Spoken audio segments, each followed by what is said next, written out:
Eh,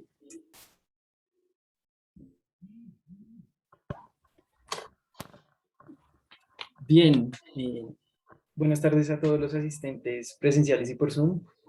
Hoy tenemos un nuevo PISA Seminar y estamos muy a la expectativa porque de este ciclo de seminarios, hoy va a ser la primera charla que tenemos un representante del Magíster en Física Médica.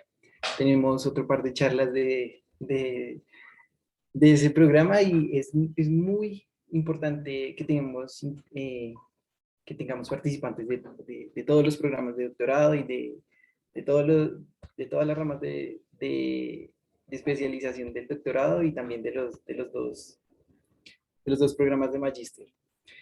Hoy contamos con la participación de Sebastián Salgado, con su charla Cuantificación del daño al ADN y muerte celular inducida por haces de protones.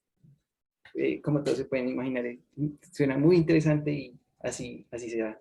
Muchas gracias, Sebastián, por acompañarnos hoy. Muchas gracias, Diego, igual por la presentación.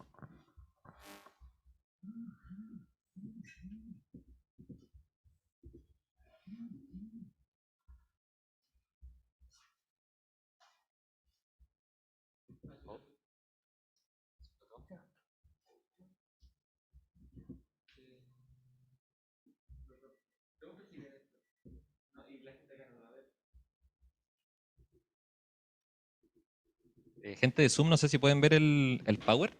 Tenemos problemas técnicos. Ahí yo creo que no. Sí, sí, se ve bien. ¿Sí? Se veía.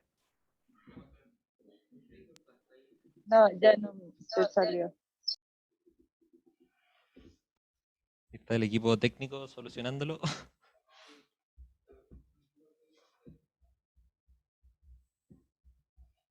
Quizás si lo poní en modo presente. Ah, bueno. Haití, absoluto.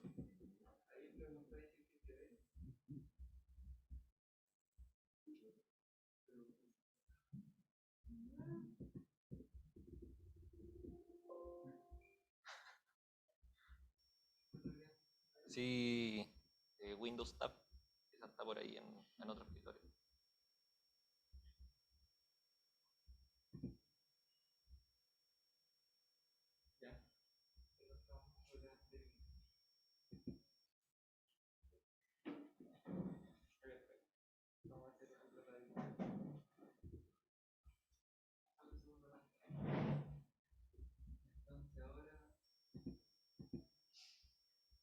Bueno. ¿Y ahí lo pueden ver? ¿Se puede ver ¿Listo? la presentación? Sí, ya. Genial. Perfecto. A ver, ¿es el computador? Sí, se puede. Estamos. Genial. Bueno, me presento primero. Algunos de ustedes ya me conocen. Yo soy, como ahí claramente dice, Sebastián Salgado, y estudio física médica acá en la Cato, del Magíster. Y bueno, hoy día les vengo a presentar un poco de, como así, como una mini intro a lo que uno como quizá quisiera como saber de física médica, por lo menos como en la área que yo investigo, y un poco de la investigación que estamos haciendo. Sí, bueno, quizá también les interesaría saber, aquí yo trabajo con el profe Andrea Rusomando, que se integró este año, me parece, a la U, que trabaja en simulación en Monte Carlo, principalmente. El profe Ignacio Espinosa, que probablemente a ese sí lo conocen, el que lleva más tiempo. Y trabajo igual con Sebastián Allen, que es un chiquillo de pregrado, ya que él está haciendo su práctica de licenciatura en este tema. Y como para partir, esto es como un poco anecdótico. Yo cuento con muy poco tiempo en el día, entonces tuve que reciclar parte de otra presentación que hicimos, que fue en el Congreso Chileno de Física Médica, que esta de hecho fue el sábado recién pasado. Entonces, así como mini comentario, y esta fue como verdad. Ese fue como el título que le dimos por lo menos a esa charla, porque tenía que tener un poco más teníamos que vendérsela a los que están en la clínica. Entonces, teníamos que pasar ahí con otro título. Entonces, ahora para comenzar, les voy a hablar un poco como a grandes rasgos, perdón, estoy muy mal con el micrófono aquí. Ahí me dicen si no se escucha bien. Como a grandes rasgos, lo que se necesita saber para entender cómo lo que estamos haciendo. La charla es muy oyente friendly, así que espero que no se pierdan. Ahí ustedes me dicen, cualquier cosa me pueden parar, me da igual. Entonces, primero, la radioterapia, les tengo que decir más o menos lo que es. Y bueno, la radioterapia, como ahí dice claramente, es una forma de tratamiento que se basa en el empleo de radiación. Y estamos hablando de cualquier tipo de radiación de partículas, generalmente ionizantes, aunque hay algunos tratamientos que no ocupan partículas ionizantes, como la fototerapia, que se usa para tratar distintos tipos de cáncer. Y a veces otras lesiones, como, no sé, por ejemplo, tienen algo tremendamente inflamado. Se ha mostrado en la literatura que bajas dosis de radiación pueden desinflamar eso de relativamente buena manera. Incluso por un momento breve se pensó en usar radioterapia para tratar el COVID, como se piensa en usar radioterapia para tratar cualquier cosa realmente. Pero para lo que realmente sirve es para tratar el cáncer, ¿ya? ¿Y cómo trata el cáncer? En verdad lo que hace es o los cura, que es matar a todas las células del tumor, o bien retrasa la progresión del cáncer matando una cierta cantidad de células, y ustedes saben que el crecimiento celular es exponencial, entonces menos células, vamos a tener menos reproducción celular también, y el cáncer ahí se va retrasando el progreso, y generalmente se puede combinar con quimioterapia, y no son cosas exclusivas, hay otras terapias, la terapia génica, y si quieren después podemos comentar cómo de qué se tratan esas cosas, la inmunoterapia, todas esas cosas. Entonces, aquí en la imagen, lo que ven, no sé si lo ve la gente de Zoom, no les puedo apuntar, pero en fin, la cosa aquí, en la imagen lo que están viendo es como el típico escenario de radioterapia, ¿ya? Si se fijan, hay una persona acostada ahí de espalda, le están apuntando con un campo de luz ahí en su espalda, como en el costal derecho, y lo que ese pequeño campo indica es dónde estamos irradiando a la persona, en este caso con rayo X, ¿ya? Y bueno, antes que me linchen, yo sé que aquí todos son de física, no de física médica. En física médica, no sé si sabían, la división entre rayos X, rayos gamma y los tipos de rayos no tiene que ver con la energía del rayo, que es lo que normalmente se usa en física, ¿ya? En física médica se clasifican los tipos de rayos por el origen. Entonces, me imagino que conocen lo que es la radiación de frenado. Cuando tenemos una partícula cargada, frena fuertemente y eso libera una onda electromagnética, ¿ya? Similar como a la onda gravitacional en los agujeros negros, que cuando se están moviendo rápido tiran ondas gravitacionales. Le pasa lo mismo a los electrones cuando frenan fuerte, sueltan onda electromagnética, ¿ya? Entonces esa radiación de frenado, y eso es lo que nosotros vamos a denominar rayos X. Y el otro tipo de radiación es la radiación gamma, que es la que nosotros la clasificamos a partir de la radiación que aparece de desintegraciones nucleares, ¿ya? Eso, digamos, se desintegra un átomo, salen fotones, esos son para nosotros rayos gamma. Entonces, las máquinas que se usan aquí en radioterapia son bien interesantes. Por lo menos aquí les muestro una de rayo X. De rayo X, bueno, también electrones. Si se fijan aquí, tiene una parte que se llama X-Ray Target. En realidad lo que esta máquina es un acelerador lineal de electrones, ¿ya? Entonces esa máquina acelera electrones por ahí donde dice Accelerating Waveguide. Esa es la guía de onda por donde se aceleran los electrones y finalmente se hacen chocar con un target de tungsteno a súper alta energía, lo que produce rayo X, ¿ya? Del orden de los megaelectronvolts. ¿Ok? Entonces, si se fijan, es como tecnología bien interesante. Y de hecho, el target de tungsteno se puede sacar y la máquina queda disparando electrones directamente y se puede hacer terapia de electrones. Así que es una cosa versátil. Oh, se me quedó pegado. Ah, ya, sí. También en radioterapia en general se pueden usar distintas partículas para irradiar, que es lo que les dije al principio. Se pueden usar fotones, que es lo que vimos al principio con estos que se llaman LINACs, aceleradores lineales, o CLINACs, acelerador lineal clínico, pero es lo mismo. Y se pueden utilizar neutrones, por ejemplo, neutrones termales aquí, que se refiere a neutrones que se mueven lento. Se pueden usar electrones, que es un LINAC también, pero con un aplicador. Es como un tubito para que los electrones vayan derechos. Ustedes saben, los electrones se desvían mucho en el aire. Y se pueden usar hasta protones, se pueden usar iones más pesados, y de eso es lo que a nosotros nos va a interesar en esta charla, sobre todo la parte de protones, ¿ya? Bien, entonces, ¿qué pasa cuando irradia una célula? Obviamente irradiar células va a generar daño que puede ser reparable o irreparable, ¿ya? Las células tienen formas de repararse cuando se les genera daño. Ahora, esa letalidad del daño va a depender de qué hacen las lesiones. Por ejemplo, si rompo una cadena de ADN y la rompo muchas veces muy cerca, eso ya no tiene chances de recuperarse. Digamos, tenemos como una cadena de ADN totalmente fragmentada, ¿ya? Eso puede pasar, por ejemplo. Pero si, por ejemplo, pasa una partícula que es muy ionizante y, digamos, nos parte el ADN en dos, pero no genera más daño, ese ADN se va a poder volver a juntar mediante los métodos ahí que tiene la célula de repararse, ¿ya? Y bueno, aquí en la imagen, si quieren, aparecen las dos formas en que se puede generar daño por radiación. Una, que es la que sale arriba, que dice ionización directa, es cuando la partícula pasa directamente por el ADN, ioniza las moléculas que componen el ADN y de esa manera desarma los enlaces, ¿ya? La otra forma es que ionice el agua que está alrededor del ADN y esto genera radicales libres que se van a pegar al ADN y lo van a, de nuevo, a desestabilizar los enlaces. El ADN se convierte en cualquier cosa, ¿ya? Bien, y bueno, claramente aquí lo puse, lo debí haber dicho antes, el daño más relevante convencionalmente es el daño al ADN, que al principio suena obvio, pero no sé, se imaginan, por ejemplo, yo radio, no sé, un lisosoma. ¿Se acuerdan lo que es el lisosoma de biología? No, nadie se acuerda. El lisosoma es como un organelo de la célula que se encarga como de la digestión de la célula. Entonces adentro tiene sustancias que son muy buenas para desintegrar cosas. Entonces, por ejemplo, si yo rompo el lisosoma se abre y se liberan todas esas sustancias, pueden desarmarnos la célula por dentro, ¿ya? O sea, hay otros tipos de daños que pueden matar la célula, pero el que se considera convencionalmente es el daño al ADN.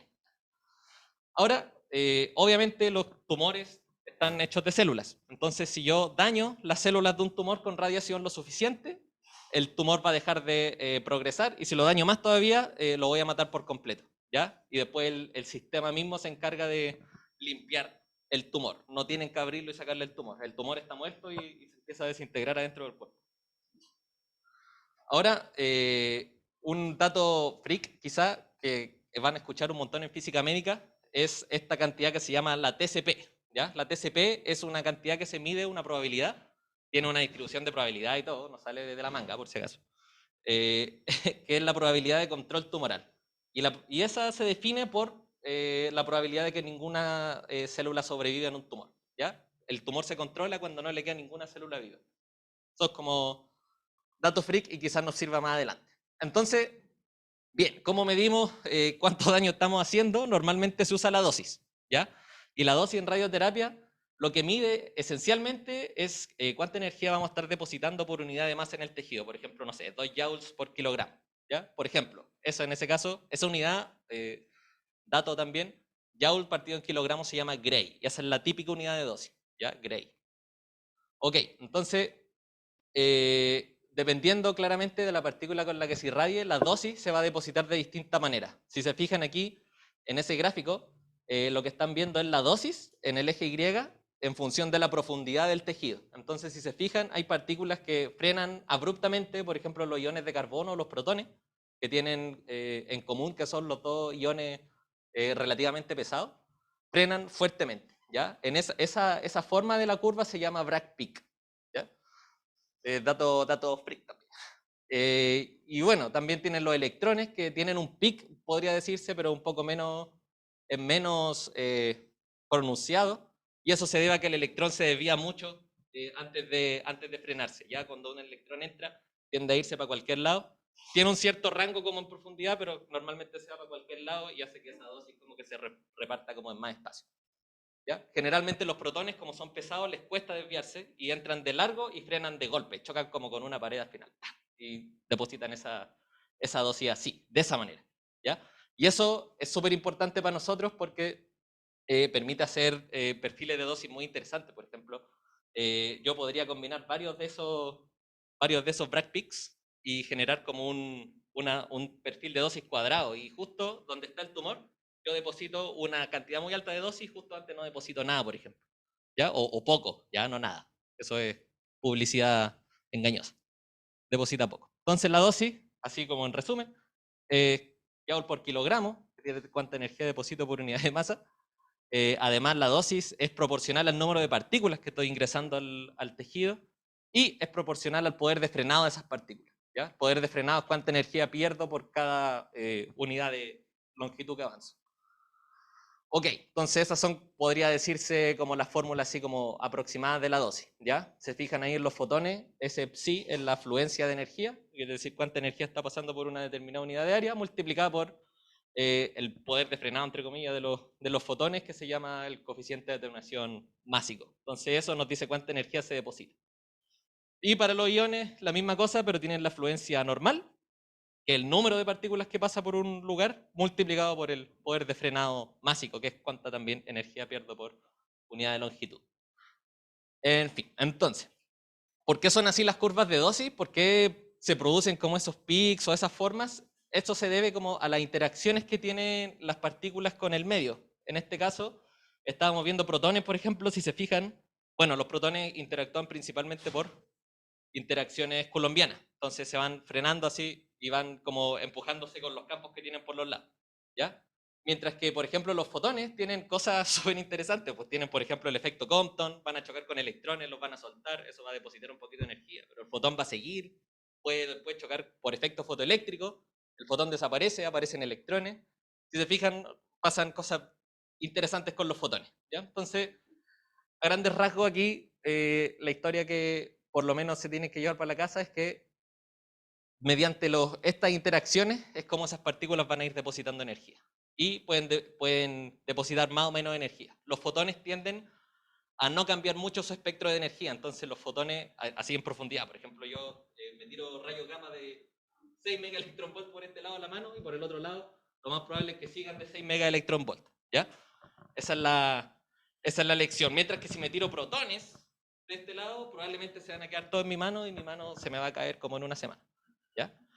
Eso. Entonces, dependiendo del tipo de radiación, pasan distintos tipos de cosas. Entonces, ahí lo que les comentaba, los fotones generalmente pierden menos energía en profundidad que los iones. Entonces, su espectro cambia poco y la forma en la que interactúan cambia poco. En cambio, los iones les cambia mucho la forma en que interactúan y por eso al final terminan de golpe.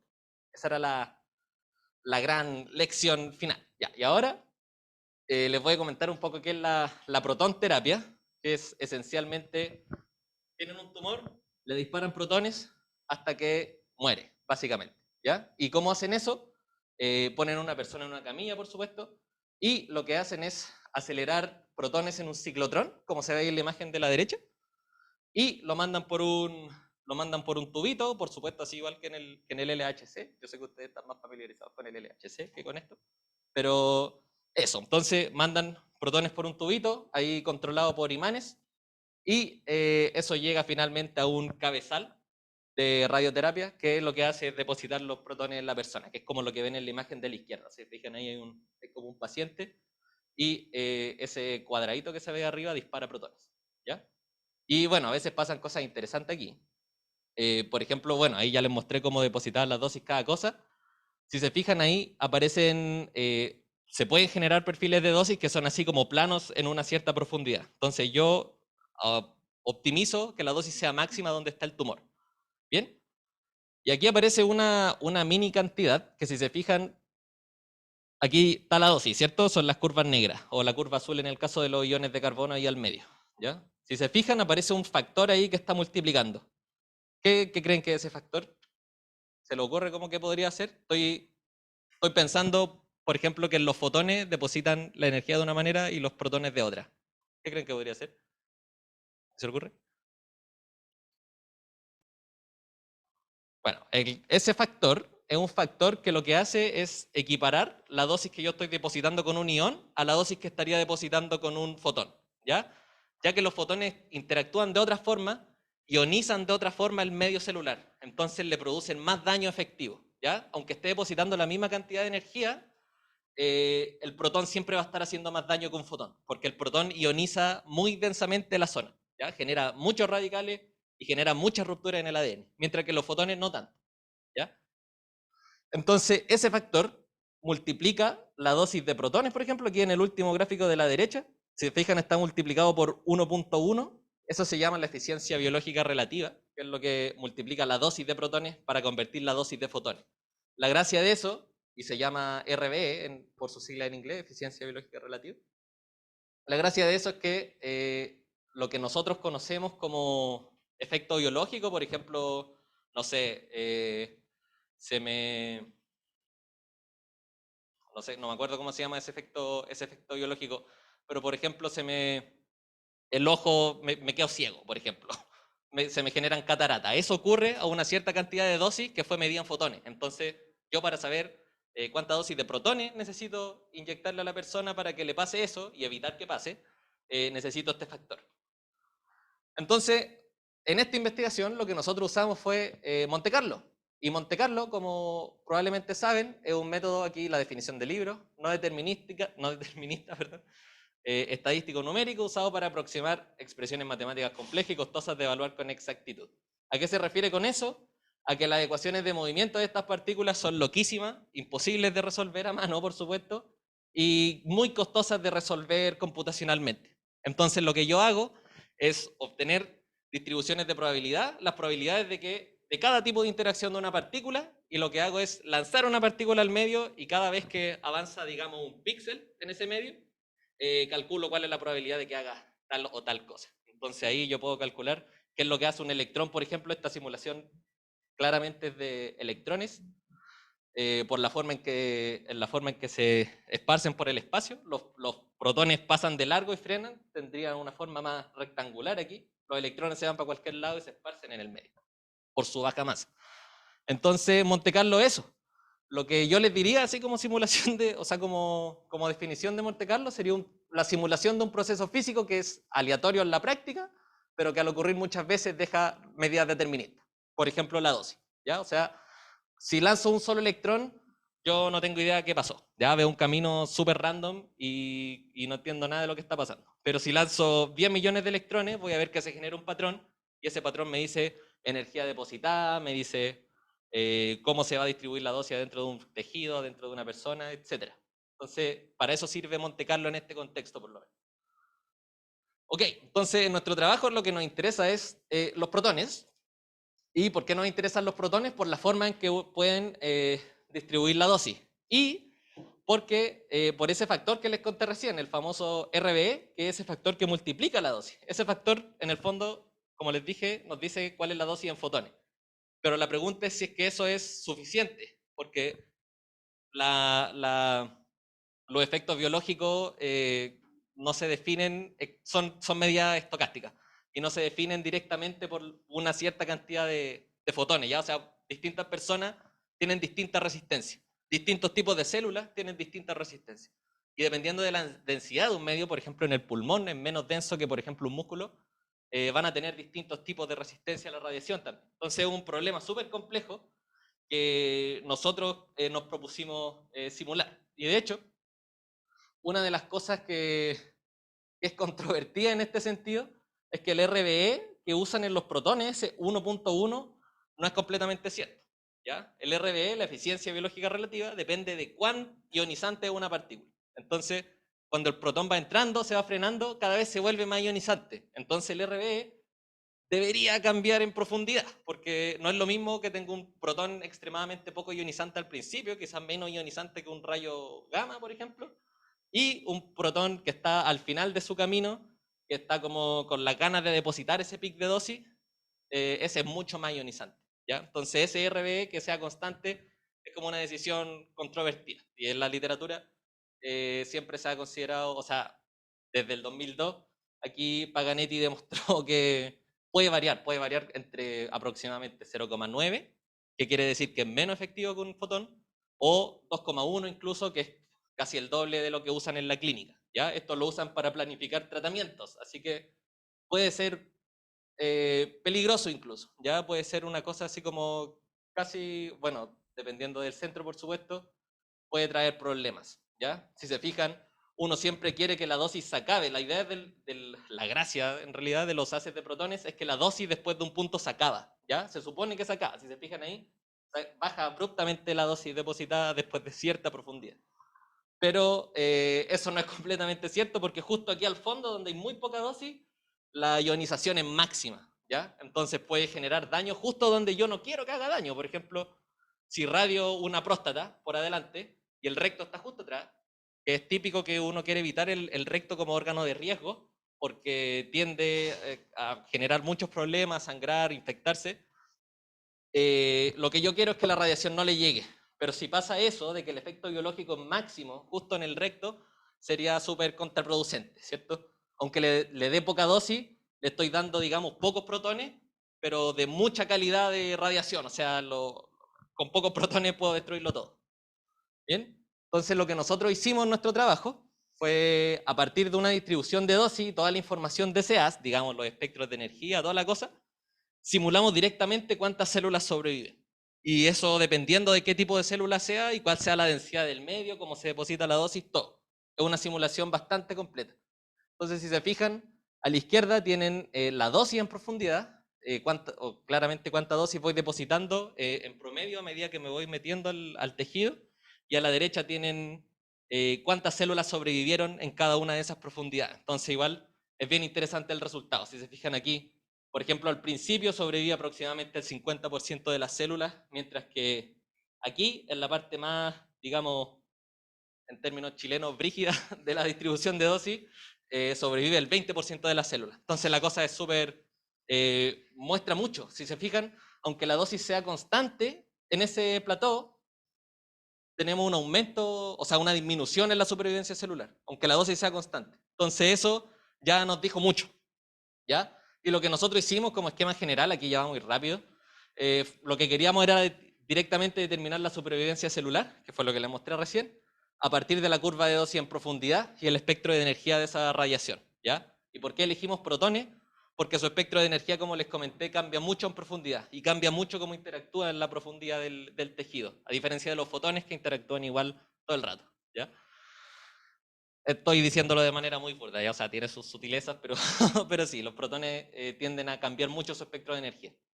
Y bueno, la motivación de esto, como es casi todo lo que le he dicho hasta ahora, es que la dosis, al final de cuentas, no va a ser la única métrica relevante, sino que también nos va a interesar cómo es el efecto biológico. Y el efecto biológico nosotros lo vamos a medir con supervivencia celular, ¿ya? Y el método es simular la deposición de dosis y también el daño al ADN a través de código Monte Carlo.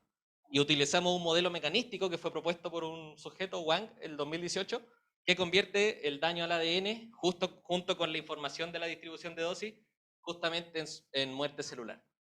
Entonces, a grandes rasgos lo que nosotros tenemos es, determinamos distribución o sea, primero simulamos deposición de dosis con Monte Carlo, después determinamos la distribución del daño al ADN con Monte Carlo. A partir de esa deposición de dosis, pasamos por el modelo, que a partir de todo este daño y toda esta dosis, nos dice cuántas células sobreviven, y obtenemos eso, supervivencia celular en profundidad.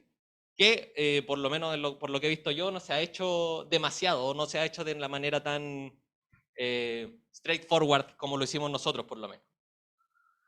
Bien, entonces ese es como el orden de la cosa. Si se fijan ahí, simulamos deposición de dosis, simulamos distribución del daño, pasamos por el modelo mecanístico y obtenemos supervivencia.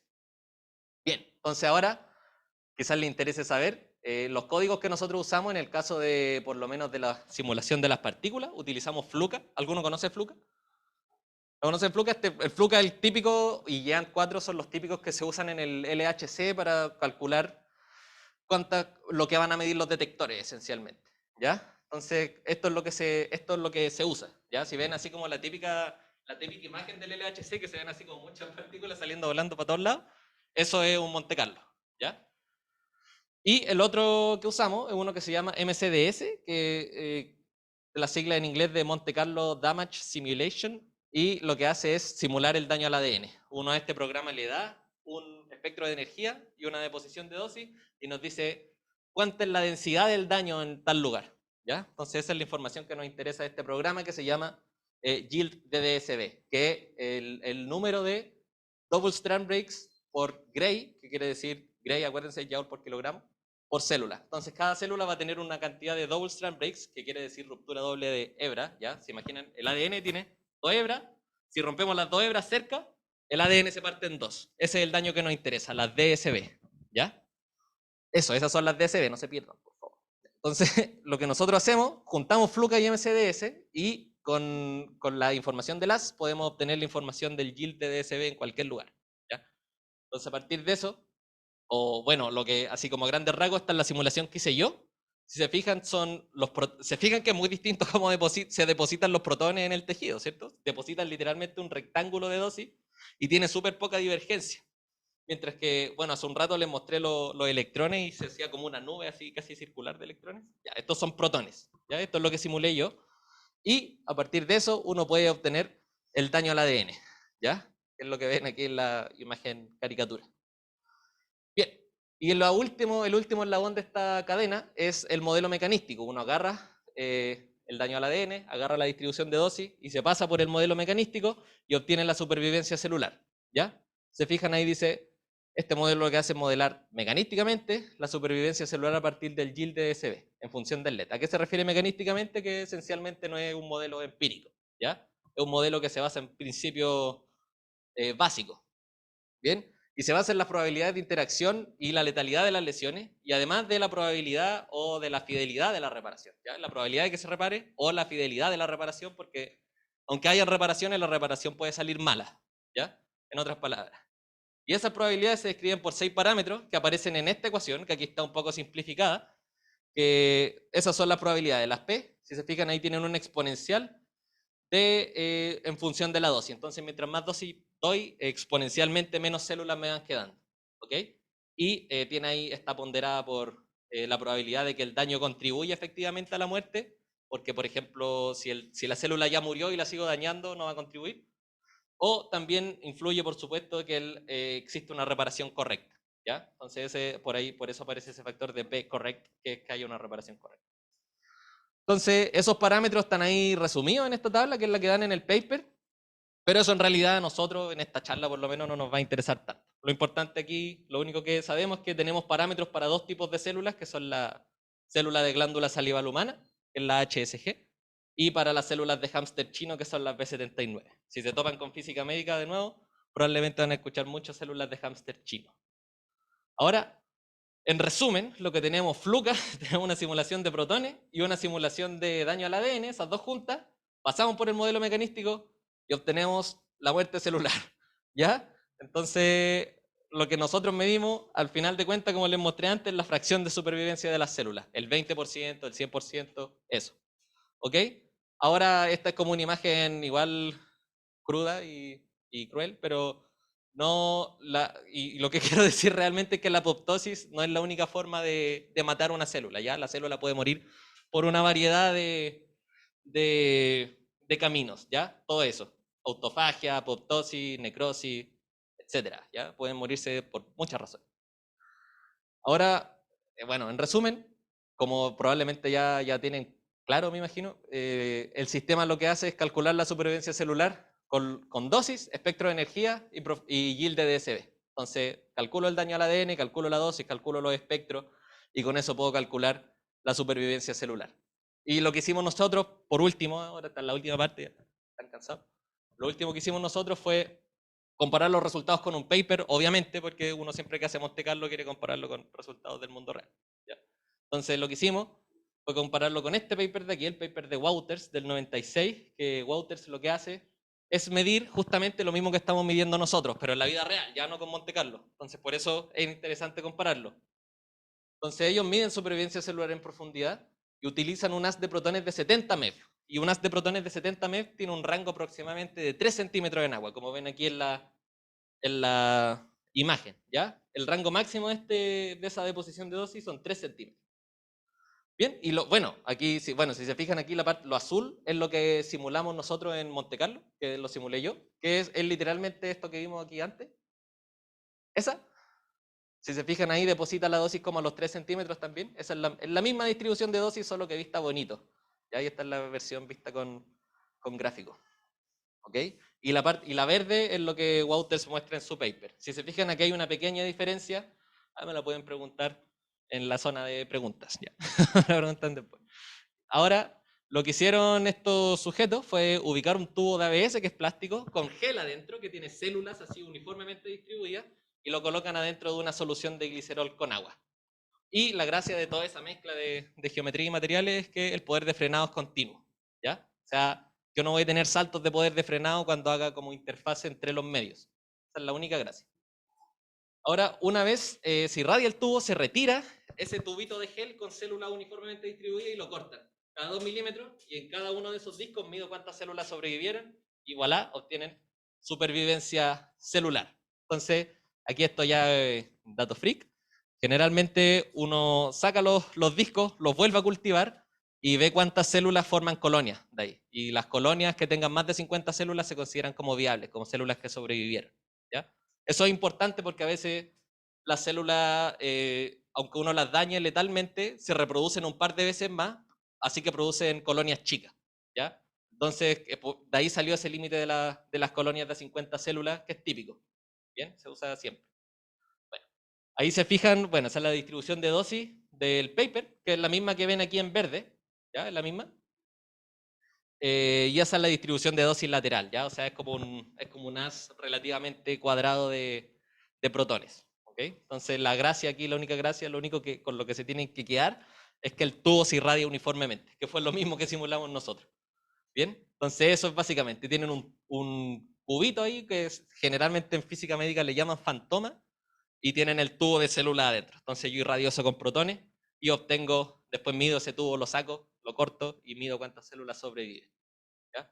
Y ellos obtuvieron esto. Si se fijan, tienen supervivencia celular en profundidad. Parecido a lo que teníamos nosotros. ¿Se fijan? Como en dosis plana, baja la supervivencia celular al final de los peaks. Entonces eso es como, es súper importante, ¿ya? Es importante por lo que les comenté antes, porque generalmente uno quiere evitar dañar las cosas que están justo detrás de ese límite, pero justo ahí donde se produce la mayor cantidad de muertes, ¿ya? Y si se fijan aquí, algunos de los resultados que reprodujimos, por ejemplo 1.5 Gray, que es el nivel de dosis de ese, como de la torre de dosis que se ve con los protones, a 1.5 Gray tenemos súper buena concordancia con el experimento, a 2 Gray también, y se va generando, si se fijan, la cantidad de supervivencia va bajando, y va bajando relativamente considerablemente, y aún así logramos mantenernos en la tendencia, ¿ya? Lo logramos mantener ahí, a pesar de que, bueno, aquí lamentablemente las barras de error son tremendas, pero no es mi culpa, no es culpa de la simulación, es culpa de que los parámetros celulares son súper difíciles de medir, entonces vienen con harta incertidumbre que aquí se convierte en sistemática. Y la lata de que sea sistemática es que el error llega hasta el 0% de supervivencia, porque normalmente uno quiere ver supervivencias del 10%, del 1%, del 0,1%, nos interesa como el gráfico logarítmico. Entonces eso es como bueno, el real problema que tenemos ahora. Bien, se fijan, a 7 Gray y a 8 Gray todavía tenemos una tendencia que se mantiene. Se fijan aquí menos de 10% de supervivencia celular, aunque aquí tenemos un poco de, digamos, sobreestimación de la muerte, está todavía relativamente dentro de la incertidumbre. O sea, eso no lo muestra exactamente, pero es porque sea un primer aproximado de la incertidumbre. Ahora, la gracia de este sistema, que esta fue lo que le vendimos ahí en el congreso a los chiquillos de la clínica, es que el sistema es súper versátil. Yo puedo usar esa misma distribución de dosis, ese mismo haz, y cambio el medio. Ya tengo el cubito tengo ese haz, y cambio el cubito por un cubito de distintas densidades y con distintas células. Imagínense yo pudiera hacer eso en el cuerpo humano. Aquí puedo hacer un cambio entre hueso, músculo y pulmón. ¿Se fijan? Entonces la gracia es que puedo ir intercambiando tipos de células, y eso no lo hacen los modelos hasta ahora. Entonces puedo ir intercambiando tipos de células, intercambiando densidades, y puedo calcular cuántas células sobreviven con eso. ¿Se fijan ahí? La deposición de dosis es distinta. En el lugar donde la densidad es la misma que antes, tenemos la deposición de dosis normal. Donde la densidad baja, tenemos mucha menos deposición de dosis. Esto ya, bueno, esto es sabido. Y donde la densidad es más alta, se deposita más dosis todavía. Y finalmente lo que nosotros logramos hacer fue calcular en este medio súper inhomogéneo y súper extraño cuántas células sobreviven. Si se fijan ahí, tenemos las células, tenemos dos tipos de células, pusimos células B79 y células de glándula salivar humana. O sea, no tiene mucho sentido pensar que en un organismo van a haber células de hámster y células de humano, pero lo importante aquí es que el modelo, como toy model por lo menos, sirve para ver que se puede calcular daño entre tipos de células, ¿ya? En profundidad, podemos mezclar tejidos, hacer tejidos compuestos, cosas bien complejas.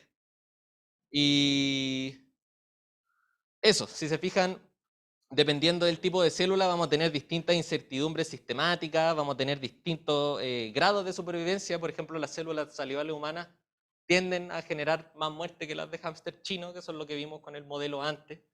y eso se ve ahí, ¿ya? Y tienen mucha menos incertidumbre. Si se fijan, o sea, la barra se ve como del mismo porte, pero en un gráfico logarítmico esa es harta diferencia de error, ¿ya? Porque está mucho más abajo. Eso es como error de 0,01. Bien. Entonces, lo último que graficamos aquí a la derecha fue la probabilidad de que sobreviva la célula, ya no la supervivencia, la fracción de supervivencia, sino directamente la probabilidad de que sobreviva la célula. Y ahí después uno puede calcular que, como les dije, TCP, probabilidad de que no sobreviva ninguna, pero aquí en realidad pudimos, debido a la incertidumbre, pudimos simular una sola, porque si no las barras de error eran más grandes que el monitor, no aparecían, ¿ya? Entonces, calculamos la probabilidad de la supervivencia de una célula. ¿Bien? Y se puede, ¿ya? Aquí el punto era como una prueba de concepto y que se puede hacer, ¿ya? Directamente. Y a modo de conclusión, al final se observó lo esperado de las curvas de supervivencia de iones en profundidad, que era eso, que la supervivencia baja, aunque la dosis fuera la misma. Otra cosa es que se desarrolló ese modelo versátil, tan versátil de efecto biológico en profundidad, y a nivel de ADN, y justo fue a partir de herramientas que ya fueron validadas. Entonces, estamos como a medio camino de que la cosa valga por sí sola, ¿ya? Además, se vio, como vimos, podemos transformar irradiaciones específicas en daño al ADN, y eso en supervivencia celular. Si bajamos la incertidumbre, podemos calcular la probabilidad de que sobreviva un tumor directamente. Podemos calcular un tumor complejo, distintos tipos de células, densidades, lo que ustedes se imaginen. Y la gracia es que podemos expandir y considerar otros efectos de relevancia biológica, como el efecto oxígeno, que si quieren me lo preguntan si les llama la atención. Los vamos a saltar ahora. Y se puede expandir a más tipos de células. Claramente tenemos que encontrar esos parámetros, que eso es como un trabajo que estamos haciendo ahora, lo que está haciendo Seba Allen, de hecho, el alumno de la práctica de licenciatura. Y se puede expandir a otros tipos de radiaciones. Si se puede simular con Monte Carlo, que es cualquier partícula, literalmente, podemos encontrar cómo deposita la dosis y con eso podemos encontrar cuánto sobrevive en las células. Así que esos son los agradecimientos, las referencias. Y muchas gracias. Y como decía mi maestro de educación física del colegio, preguntas, dudas, consultas, quejas, inquietudes, reclamos, pueden preguntarme. Así que eso sería. Muchas gracias.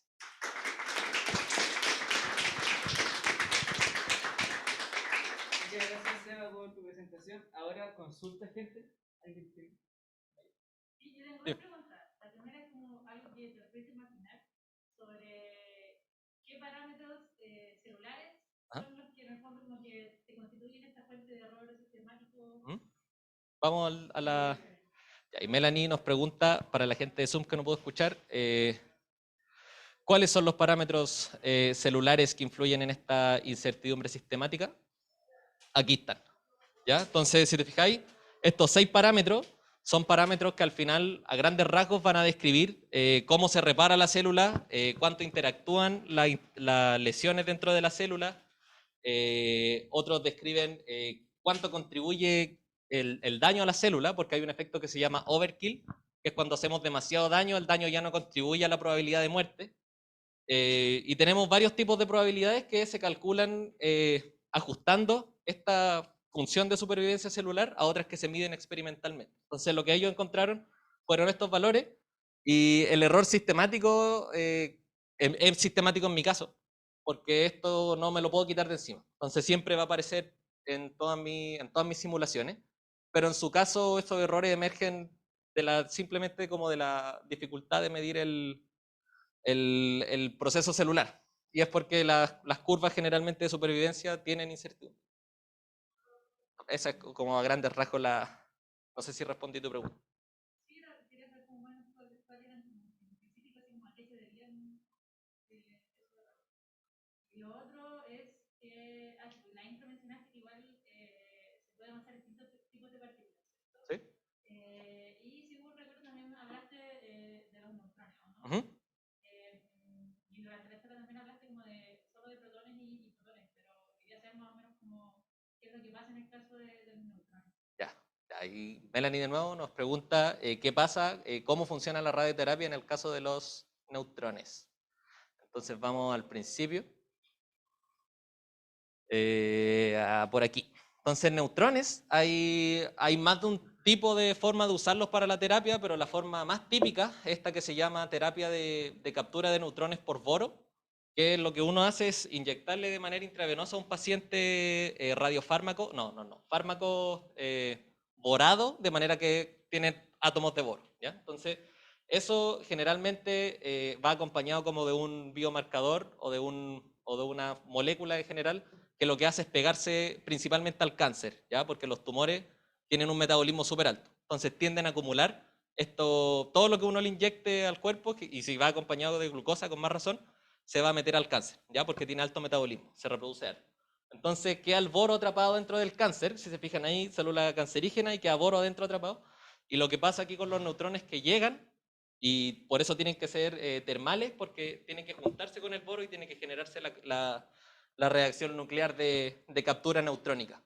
Entonces cuando pasa eso, el boro va a capturar el neutrón y va a estallar y se va a convertir en una partícula de litio y en una partícula alfa. Y aquí la partícula que más deposita dosis es la partícula alfa, porque sale con mucha energía. ¿Ya? Sale con el orden de mega electron volt, que es como energía de tratamiento. Y la gracia aquí es que eso es súper ultra mega localizado. ¿Ya? O sea, esa partícula alfa no viaja mucho, que se queda en el tumor nomás y daña solo el tumor. O sea, claramente puede salirse, pero es una cosa probabilística que la gracia de la braquiterapia, así se llama, se llama terapia de captura neutrónica por boro. La gracia de esa terapia es que las partículas alfa van a tener poco rango y se quedan adentro del tubo. Entonces, así es como se produce esa terapia. ¿Alguna otra consulta, gente?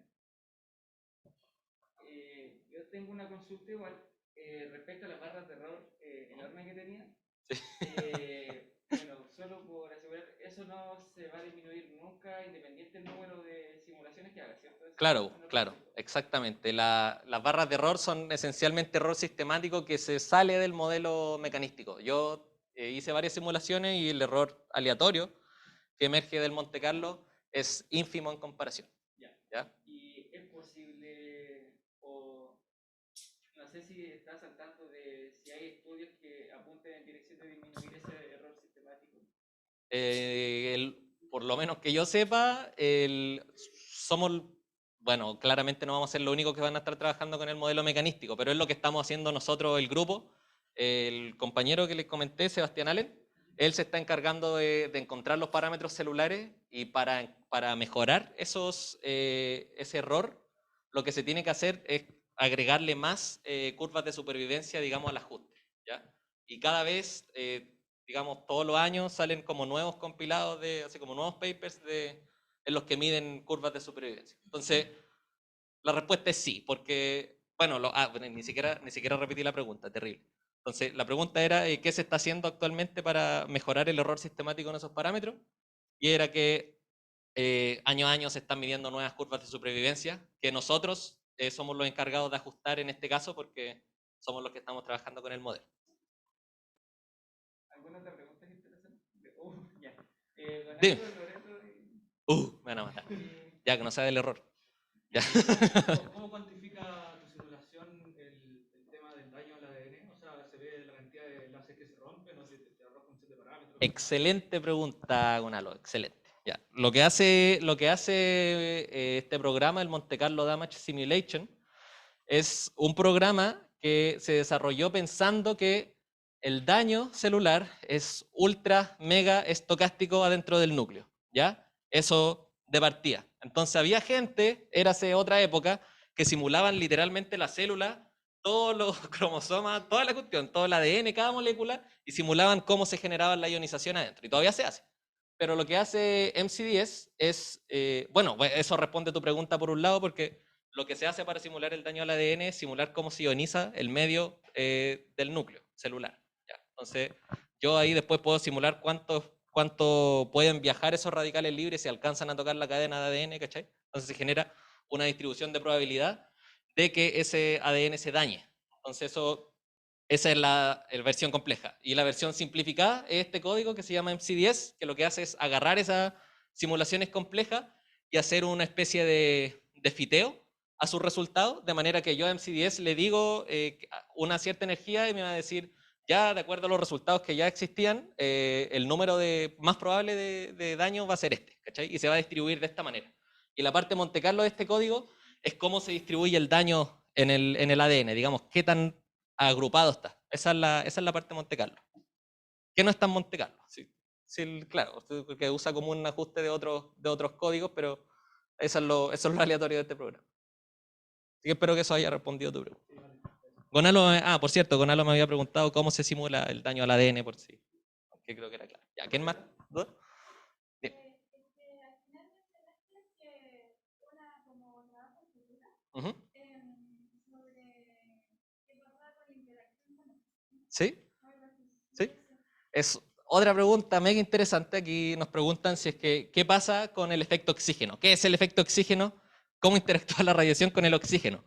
Lo que pasa con el oxígeno es que cuando uno genera radicales libres, que en este caso son electrones y hidrógenos, porque estamos separando agua, estamos haciendo hidrólisis, lo que pasa al final es que los oxígenos del agua se van a pegar con otro oxígeno y generan el radical conocido como superóxido, y ese radical es imposible de despegar del ADN. Entonces, cuando ese radical se pega al ADN, el ADN está frito, no se puede reparar, ¿ya? Entonces, cuando hay presencia de oxígeno, el daño al ADN aumenta. Entonces, la probabilidad de que la célula muera aumenta cuando hay oxígeno.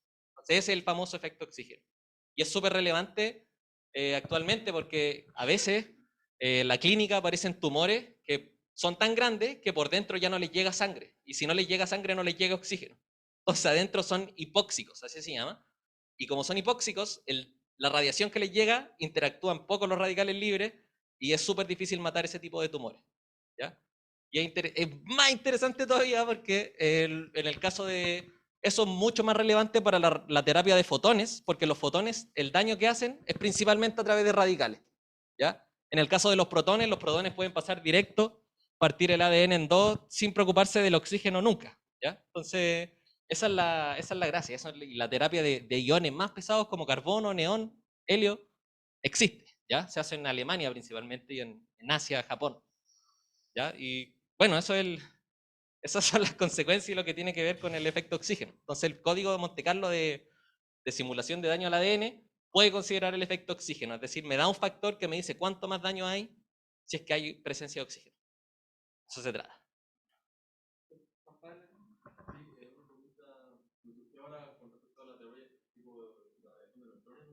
Ajá. Como mencionaba, pues la terapia de neutrones uno tiene esa ventaja de que localiza al tiro como la célula cancerígena y le Claro, con la radiación. claro. En el caso de los protones, según entendí, por lo menos tú no tienes esa forma de localizar la terapia, o sea, como de localizar las células cancerígenas. Entonces, el rayo, por decirlo así, y una pregunta. Claro. ¿Mata todo? No exactamente, ya, esa es la buena pregunta también. Lo que uno hace normalmente como en el procedimiento clínico es sacarle un CT a la persona, identificar exactamente dónde está el tumor y después yo con la máquina apunto exactamente dónde está el tumor, ¿cachai? Entonces, dependiendo de la máquina, hay algunas máquinas que son más precisas, que usan haces más chicos y que conforman mejor la dosis en torno al tumor. Pero como bien te diste cuenta, cada vez que yo meto partículas al cuerpo van a dañar todo lo que está antes del tumor también. Y probablemente lo que está después en el caso de los fotones, como los fotones no frenan nunca, van a dañar todo, van a dañar una línea recta. Entonces sí, efectivamente esas partículas dañan alrededor del tumor y no solo el tumor, pero las tecnologías son tales que, por ejemplo, en el caso de los protones uno puede poner campos magnéticos de manera que el haz de protones vaya pintando el tumor. Tenía el tumor aquí y el haz de protones va haciéndole así y lo va pintando, así literalmente. Entonces, existen tecnologías para disminuir eso y la segunda parte de la respuesta es que dependiendo del tipo de partícula que sea, es cómo deposita la dosis. Por ejemplo, el fotón, si te fijaste, deposita harta dosis al principio también. Entonces los fotones son los peores, por decirlo así, como para tratar tumores que están en profundidad. ¿Ya? Mientras que los protones tienen esa gracia como de frenarse como en un punto exacto, de manera que no daño nada atrás. Y la dosis que depositan antes de esa parte en la que frenan es súper baja. ¿Cachaste que era así? Entonces en esa parte es donde yo pongo el tumor justo aquí, en el bragg peak. Entonces deposito poca dosis antes. Esa es la gracia. Entonces, y bueno, y los fotones tienen un poquito la desventaja de depositar más dosis al principio. Si te fijáis, depositan hasta dosis superficial cerca de la piel, pero uno puede evitarse eso también haciendo irradiaciones de varios ángulos. Irradio de aquí, irradio de acá, de acá, de acá. ¿Ya? Entonces, al final, también puedo como, digamos, modular la dosis de manera que en el tumor sea máxima. ¿Cachai? Eso siempre se hace. Pero sí, si hay daño colateral. Si esa era la pregunta, hay daño colateral. ¿Alguna otra duda? ¿O Yo estamos... creo que por tiempo Ya, estamos fritísimos. pero le damos otro aplauso entonces a Sebastián muchas gracias por haber participado. Y voy a dejar de compartir acá. Para, antes de que se vaya, mostrarles la siguiente charla.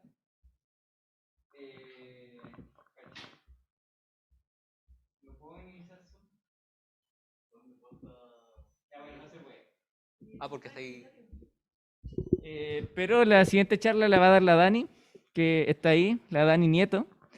Así que los dejamos súper invitados a todas las personas para que puedan asistir a la siguiente charla y por favor inscríbanse porque vamos a cerrar de ahora en adelante, durante el día miércoles vamos a cerrar las inscripciones para que no hayan sobrecupo. Así que es importante que se inscriban lo antes posible a quienes están por Zoom, a quienes están por fuera. O sea, si vienen por Zoom no es necesario inscribirse, pero a los que quieren venir presencial inscríbanse rápido. Así que eso, muchas gracias por venir. Ahora hay pizza abajo esperándonos a todos. Así que muchas gracias. Gracias, chiquillos. Muchas gracias, gente de Zoom. Chao, que estén bien. Nos vemos. Chao, gente de Zoom.